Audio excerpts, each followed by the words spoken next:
Teknik penulisan perenggan pendahuluan. Perenggan pendahuluan memperkenalkan tajuk karangan kepada pembaca. Dalam perenggan ini, belum terdapat sebarang isi tetapi menyatakan hal yang berkaitan rapat dengan atau memberi pengenalan kepada tajuk karangan supaya pembaca lebih tertarik. Mari kita tengok jenis-jenis pendahuluan. Pendahuluan terdiri daripada jenis definisi, jenis tema, jenis persoalan, jenis pendapat, jenis sejarah, jenis suasana dan jenis tokoh. Pendahuluan perlu mempunyai 3 konsep.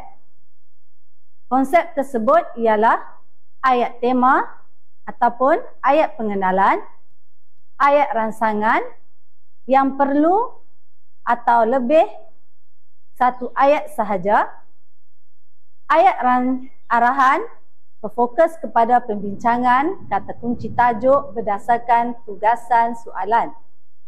Mari kita tengok contoh soalan.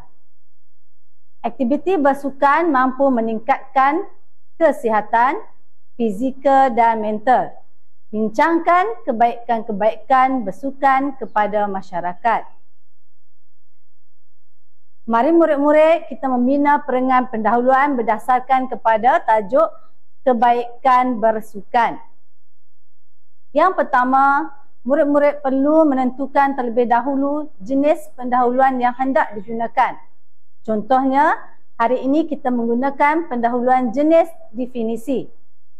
Yang kedua, murid-murid perlu membina ayat tema. Ayat tema yang menyatakan pengetahuan tentang tema tajuk, iaitu kebaikan bersukan. Ayat yang ketiga, kita harus membina ayat rangsangan yang sesuai bagi menyokong ayat tema tersebut. Dan yang terakhir, keempat, kita perlu membina ayat arahan pada akhir perenggan pendahuluan yang dapat membayangkan isi karangan. Mari kita tengok contoh penulisan berdasarkan ayat tema. Contohnya, aktiviti sukan merupakan segala kegiatan yang memerlukan ketangkasan atau kemahiran serta tenaga seperti berenang, bermain bola sepak dan badminton untuk menyihatkan badan. Ayat yang kedua iaitu ayat rangsangan. Namun dalam era moden ini, penglibatan dalam aktiviti sukan dilihat semakin berkurangan dalam kalangan masyarakat. Dan akhir sekali, ayat arahan. Keadaan ini sepatutnya tidak berlaku kerana aktiviti sukan ini memberi pelbagai kebaikan dalam kehidupan manusia.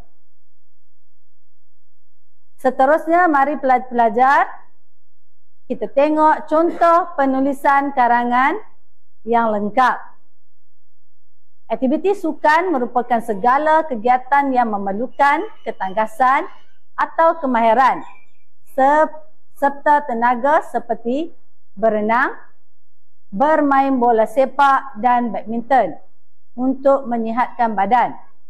Namun dalam era moden ini, penglibatan dalam aktiviti sukan dilihat semakin berkurangan dalam kalangan masyarakat. Keadaan ini sepatutnya tidak berlaku kerana aktiviti sukan ini memberi pelbagai kebaikan dalam kehidupan manusia.